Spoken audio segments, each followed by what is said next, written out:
In today's episode, we attempt to get our Watermaker working again. If you've been following us for any length of time, you'll know that our experience has been a struggle to say the least with the kit that we purchased, and while we have received some support, it's clearly not enough, which is why we purchased some new equipment, again, from a reputable company to hopefully get us making water today. We show you step by step the install with lots of tips and tricks along the way. After all, we've done this a few times now. Are our liveaboard lives finally about to get a whole lot better?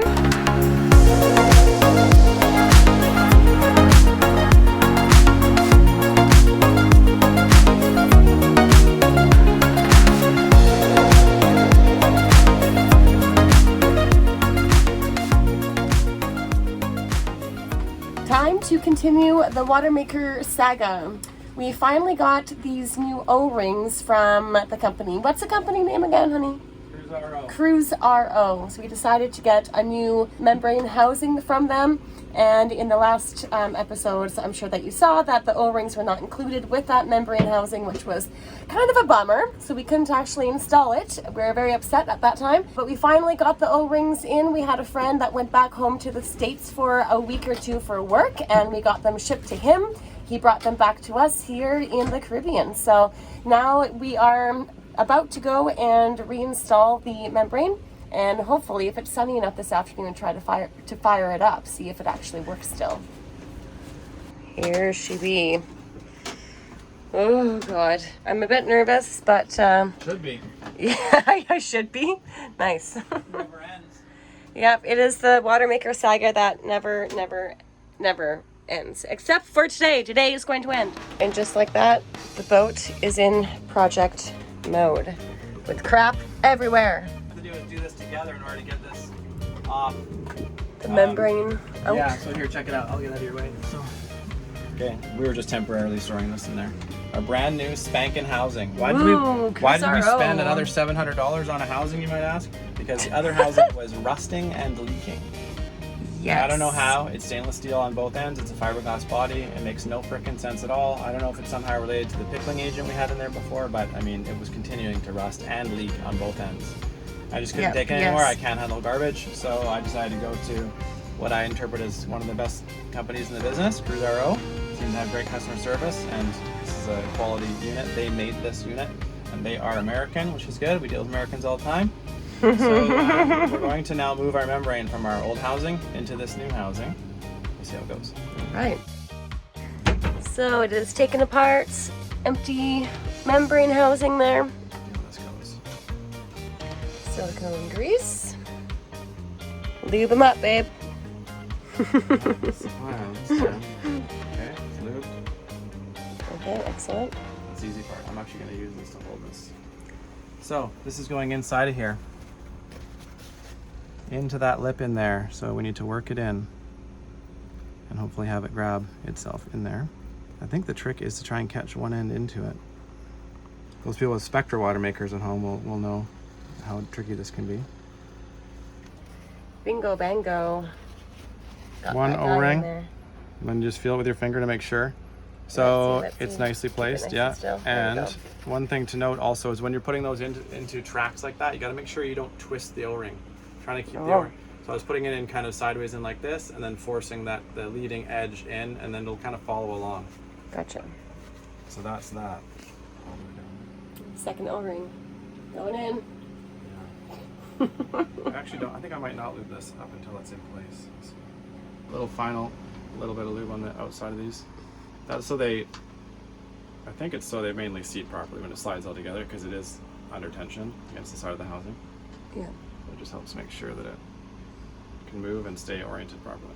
So the next step is we have to take out the membrane from this old housing, and then straight away, real quick, put it into the new housing. First we got to drain the old one. So we're just going to remove the plugs that are in here. And we're going to have to keep one of these plugs. Yeah, you see all the rust? Oh my. Yeah, like what up with that? What up with it? Very odd. We're gonna keep these end plugs just in case we come into any other issues that we have to plug it and seal it back up again, because that really saved us last time. That was another skeptical build quality thing. Why is there this O-ring or washer at one end like that. Yeah, that's interesting. We were like, don't know about that. So we have almost all of the screws out, or the bolts, whatever the heck that they are, except for one. One is deciding to be a big biatch, of course. All the other ones played nice and not one. Next up, we're gonna be hammering out the membrane. Can I get you just to hold this on my lap there? Yes. If you're enjoying this type of how-to video with Jeff, please go ahead and hit the like button. We want to make content that is entertaining and helpful, and this is an easy and free way to show us that you want that too.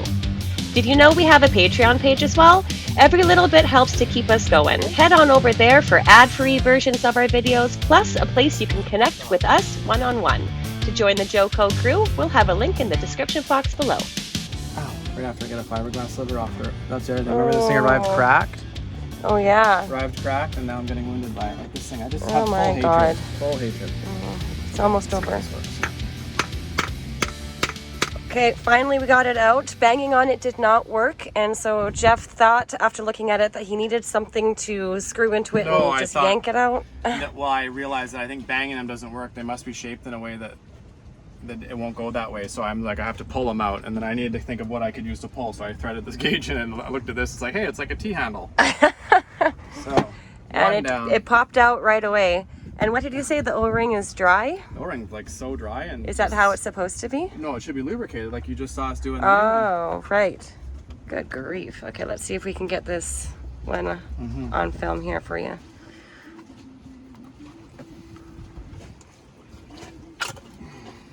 Okay. All right, perfect. Of course, it's stuck on the membrane, so. Oh my goodness. Follow the adventures of Jeff and Christian on Sailing Joco. DIYing our way. All right. DIYing our way out of everything. Weird debris. Like the O-rings are flat. They're not round. Oh, yeah, that's weird. Okay, and you see that? See that membrane right there? Yep. That is not a legit membrane like they told us. This is supposed to be a Dow membrane, Oh, and this is not a Dow membrane. wow, So okay. basically, like we always thought, we just got whatever they gave us, you know, last minute stuff. Yeah, before the guy sold the company Unreal. to the new See, company. This is part of the reason why recently I decided that I just can't take it anymore. Yeah. It just because the bullshit just keeps going. So this is, get a So- video of that, we'll look it up later. Vontron. So that's the name brand, and it should be Yeah. a different one. So the question is, do I buy a new membrane or not? Well, I think we have to see if this one works, since we have it. Because they're how much money? I don't know, $300, $400, $500 or something. I don't know. They're US? expensive. They're Yeah. expensive. Yeah, I can't remember. So let's try to get some water out of this But one this thing has first. probably been getting filled up with rust. So maybe there's a solution we can run that removes rust scale. Maybe rust is why our TDS has been climbing the whole time. Is a thought that I have. Anyways. I wonder.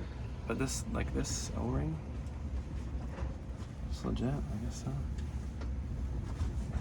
Lovely.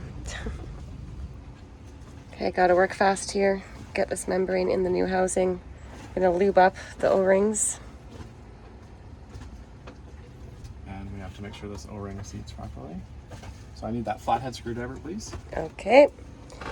Where are you? There you are.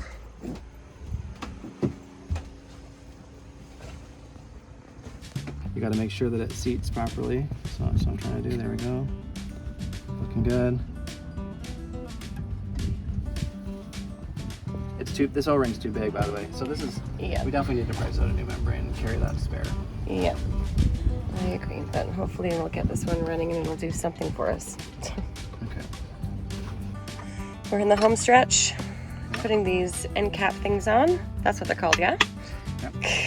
Excellent. Yeah, Get I'm them just trying in to get it place. centered here. Yeah. Jeff put on some Tef gel onto the screws because the end caps are aluminum and screws are stainless steel, so that they won't react with each other and get seized on. Yep. Long life. Now it's Teflon tape time. Yes, please. Can't wait. It's my favorite time of day. Time for some new Teflon up in the house. Up into house. 5 wraps of the Teflon tape. Yeah, this is the one port we don't need. The one port we don't need? Yeah. Oh, so you're not... Because we take water off, like there's 2 ports at one end we take water from. One in, one out. Oh, I see. And one out on the other side too. Gotcha. So this, in other words, this side is just the wastewater side. So we're going to block up the product water side on this side since we don't capture it over here. Time for this guy to go on. Yeah. Couple pro tips when it comes to putting on the Teflon tape.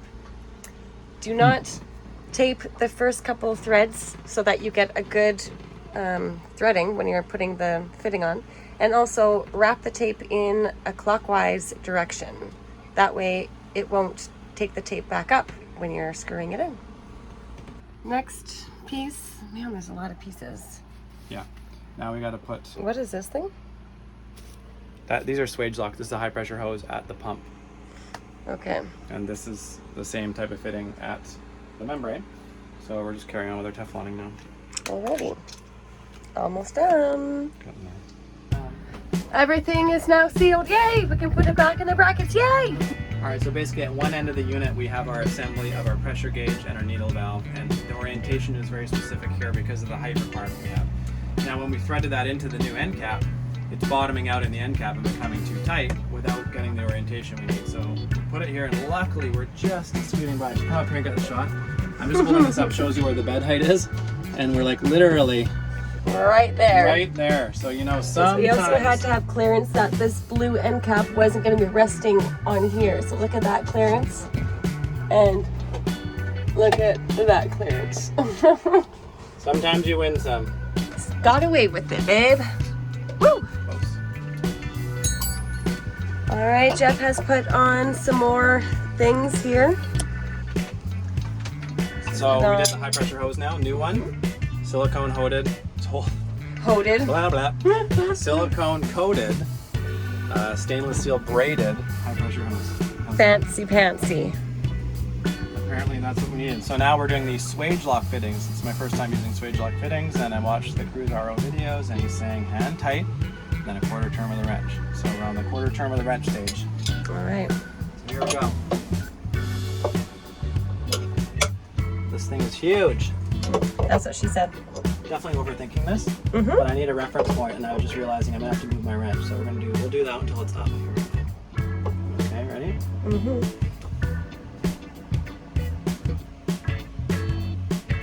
Wow, quarter turn is quite a bit. Yeah. Okay, that's a quarter turn. Perfecto. It's been quite the morning. It's been about 2 hours working hard on this project, and we are just about ready to test it out. Check for leaks, and we have just enough solar power. There's a lot of clouds today. That's going to be our only obstacle now. What is this? Oh, Jeff's shirt's on top of me. Okay, so we're going to go test it out, and wish us luck. Wish us luck. Hopefully everything works and we don't explode or anything, and yeah. Well, you never know. There's some YouTube drama. You never know. Yeah, a nice title. Hope we don't explode. It's starting. You check that hose is running in the sink there, please? No.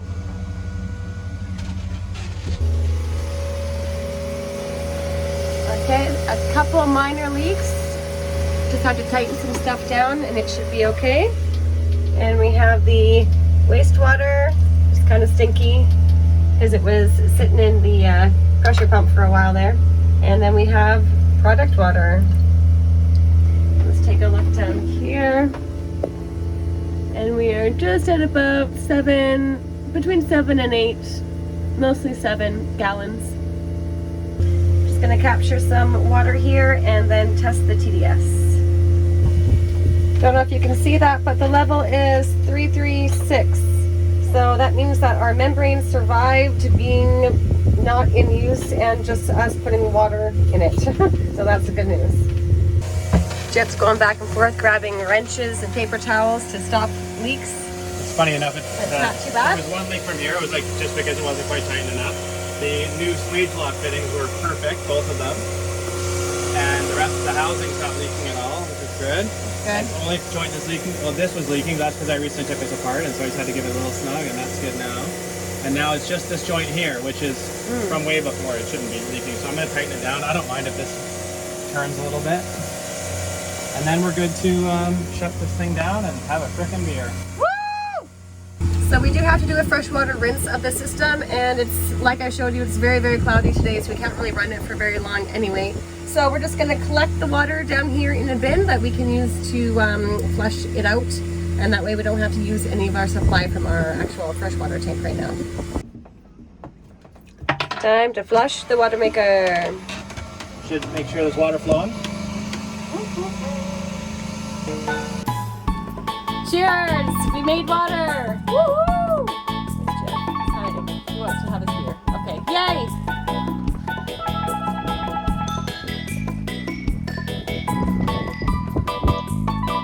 You may remember in our last episode, we sailed overnight to Martinique, and once we checked into the country, our propane system needed some attention. So Jeff set to work redoing electrical wiring and hand-making some custom pieces to install in the bow locker to fix the problem. Keep watching if you want to see the finished product. It is the next morning, and before it gets smoking hot out here, Jeff is working again in the anchor locker fixing the propane. It's 2-part epoxy, or 1-part epoxy? It's 2-part, yeah. 2-part, okay. Getting all over the deck. Awesome. Using the packaging, the plastic packaging from... This is cardboard from the propane. From the propane, whatever stuff, yeah. Using it as your stick to apply. Putting it on the side there, and then you're sticking it in there, sticking it on the side, and then we'll zap strap it. So we blended this stuff up. We used this Tap-Right, I think it's called, or Tap brand, sorry, poly-weld adhesive. And the reason we chose this one is that it can bond PVC and fiberglass. That's what we're doing, some short lengths of PVC, as you saw. Anyway, then you replace the cap and nozzle and you're good next time. So this is expensive stuff, but we barely use any of it. Yeah. And there was no expiry on the package, so that's handy for the next situation. And it's a very versatile glue. So we'll show you in the next clip the waterproof fittings we're going to try and use. Deutsch connectors, common in automotive and other things, but not as commonly used in marine. But going way back in history, when I first put a solenoid on the boat, it died on us in no time at all. It was like a defective solenoid. So we got a replacement, and when I put the replacement in, I decided to put some quick disconnects there in case this ever happened again, assuming that it was going to be an issue. But those quick disconnects, despite me putting grease on them before I assembled them and putting electrical tape across top of them, still managed to get water inside, and that's the water that traps along the whole wire, yada yada. So we're going to go to this Deutsch connector, which has silicone gaskets all around it, which should help keep that from happening again. But it's also a releasable connector, so if I need to swap the solenoid in the future, it should be just a bing bang boom and we're done.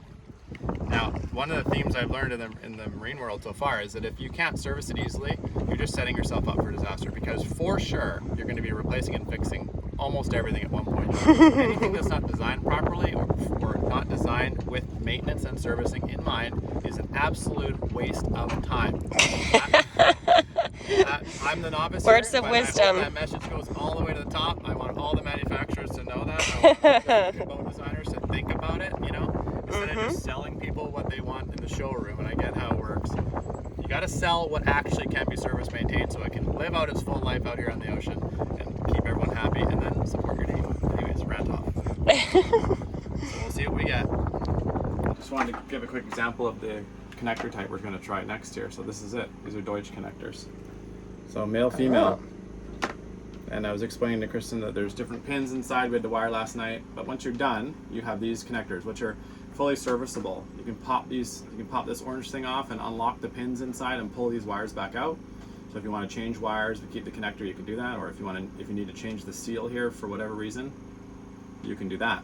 But other than that, once you put them together, you can see how this silicone gasket right here keeps the moisture out. So you just connect it. You hear a click, and there's rubber gaskets at both ends as well. So should be sealed. Should handle that environment a lot better than anything we've tried so far. But then, like I say, the beauty is next time you need to change a solenoid like this, you just come along and disconnect this. And if you want to inspect the wiring and make sure there's no corrosion, you can do that, and you can rebuild it if you need to. So, see how it goes. Jeff is playing around with how it's going to finally, why is it blurry? Here's how it's going to look eventually, with the wire going through this little skinny conduit, and then it's going to be zap strapped up in the anchor locker. Well, good morning once again. I am being covered with random cords and making a quiche back there. Jeff is up at the front in the V berth, working again on the propane system, wiring some stuff up. So the old wire was taken out, it was all corroded, so now Jeff is having to do some new wiring up here. And your little plastic pieces up in the anchor locker, they solidified and they're good? Yeah, you can go get a shot of them if you want. Oh, alrighty, so you're happy with how it turned out. They're gonna hold the stuff in a good place. Yep, should be good. Good, good. I have a couple minutes while these onions caramelize a little bit, so let's go outside and take a look. It is an extremely windy day today, so sorry for the wind noise, but it definitely helps to keep everything cool because it's hot. Okay, let's take a look. Alright, let's get down here. You see the new wires are run there, going through these little plastic tubes. Perfect. Looks good.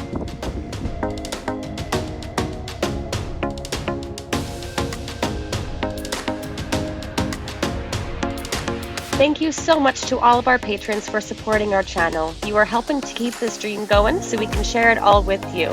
If you'd like to join the Joco crew, we'll have a link down below.